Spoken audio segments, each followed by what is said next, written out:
ಜೀವನದಲ್ಲಿ ನನಗೆ ಅದಿಲ್ಲ, ದುಡ್ಡಿಲ್ಲ ಅಂತ ಕೊರಗೋದು ಒಂದು ಕಡೆಯಾದರೆ, ಇನ್ನೊಂದು ಕಡೆ ಜೀವನದಲ್ಲಿ ಏನೂ ಇಲ್ಲದೇ ಸಾಧನೆಯನ್ನು ಸಹ ಮಾಡಿರೋರು ಇದ್ದಾರೆ.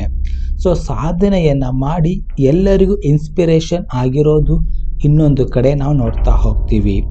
ಪ್ರಿಯ ಗೆಳೆಯರೇ, ಈ ಸಂಚಿಕೆಯಲ್ಲಿ ಇನ್ಸ್ಪೈರ್ ಆದ ಕನ್ನಡದ ಹಾಸ್ಯ ಹಾಗೂ ವಿಲನ್, ಪೋಷಕ ನಟ, ಹೀಗೆ ಹಲವಾರು ಪಾತ್ರಗಳನ್ನು ಮಾಡಿರೋಕ್ಕಂಥ ಬಾಲಕೃಷ್ಣನ್ ರವರ ಬಗ್ಗೆ ನಾವು ತಿಳಿದುಕೊಳ್ಳೋಣ.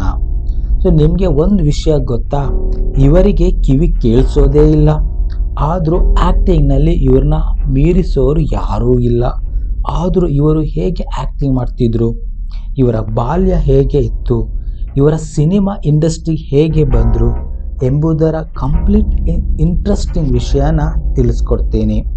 ಅದಕ್ಕಿಂತ ಮುಂಚೆ ಸಬ್ಸ್ಕ್ರೈಬ್ ಆಗಿಲ್ಲ ಅಂತ ಹೇಳಿದ್ರೆ ಸಬ್ಸ್ಕ್ರೈಬ್ ಆಗಿ. ಎಲ್ಲರ ಬಾಲ್ಯ ತುಂಬ ಖುಷಿಯಿಂದ ಇದ್ದರೆ ಇವರ ಬಾಲ್ಯ ಬಗ್ಗೆ ಕೇಳಿದ್ರೆ ಕಣ್ಣಲ್ಲಿ ನೀರು ಬರದೆ ಇರೋದಿಲ್ಲ.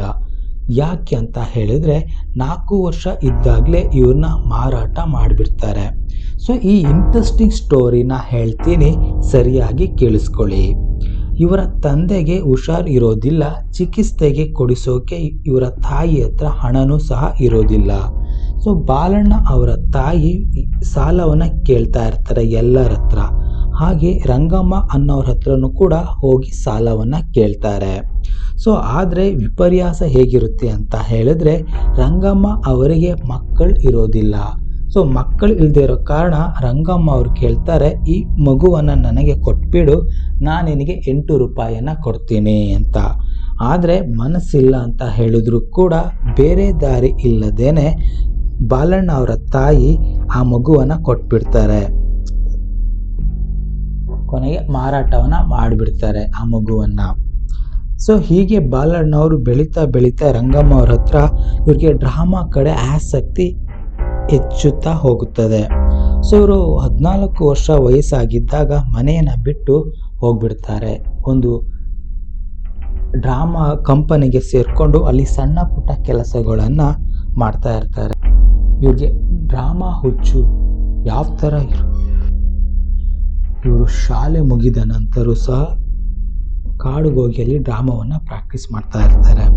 ಸೊ ಹೀಗೆ 1935ರಲ್ಲಿ ಹೆಸರಾಂತ ನಾಟಕ ಕಂಪನಿ ಗುಬ್ಬಿ ವೀರಣ್ಣ ನಾಟಕವನ್ನು ಸೇರಿಕೊಳ್ತಾರೆ. ಸೊ ಈ ಕಂಪನಿಗೆ ಸೇರಿಕೊಂಡು ಅಲ್ಲಿ ಸಣ್ಣ ಪುಟ್ಟ ಡ್ರಾಮಾಗಳನ್ನು ಸಹ ಇವರು ಮಾಡ್ತಾ ಇರ್ತಾರೆ. ಅಭಿನಯ ನೋಡಿದವರಿಗೆ ಈ ಹುಡುಗ ಕಿವುಡ ಅನ್ನೋದೇ ಗೊತ್ತಾಗ್ತಾ ಇರಲಿಲ್ಲ.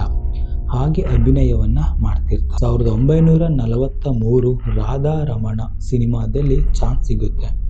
ಅಲ್ಲಿಂದ ಹಿಂದೆ ತಿರುಗಿ ನೋಡೋದೇ ಇಲ್ಲ ಇವರು ಸಿನಿಮಾದಲ್ಲಿ. ಇವರ ಮದುವೆಯಾಗ್ತಾರೆ. ವಿಧಿ ಆಟ ಬಲ್ಲವರೇ ಯಾರು ಅನ್ನೋ ಹಾಗೆ ಡೆಲಿವರಿ ಟೈಮಲ್ಲಿ ಇವರು ಪತ್ನಿಯಾದ ಸತ್ಯವತಿಯವರು ಸಾವನ್ನು ಹೋಗ್ತಾರೆ. ನಂತರ 11 ವರ್ಷದ ಹುಡುಗಿಯನ್ನು 2ನೇ ವಿವಾಹವನ್ನು ಆಗ್ತಾರೆ. ಸೊ ದೊಡ್ಡ ದೊಡ್ಡ ನಟರ ಜೊತೆ ಕೂಡ ಇವರು ಅಭಿನಯವನ್ನು ಮಾಡಿದ್ದಾರೆ. ಹೆಮ್ಮೆಯ ಕನ್ನಡಿಗರ ಹೆಮ್ಮೆಯ ಪುತ್ರ ಅಂತ ಸಹ ನಾವು ಹೇಳ್ತಾ ಹೋಗ್ಬೋದು.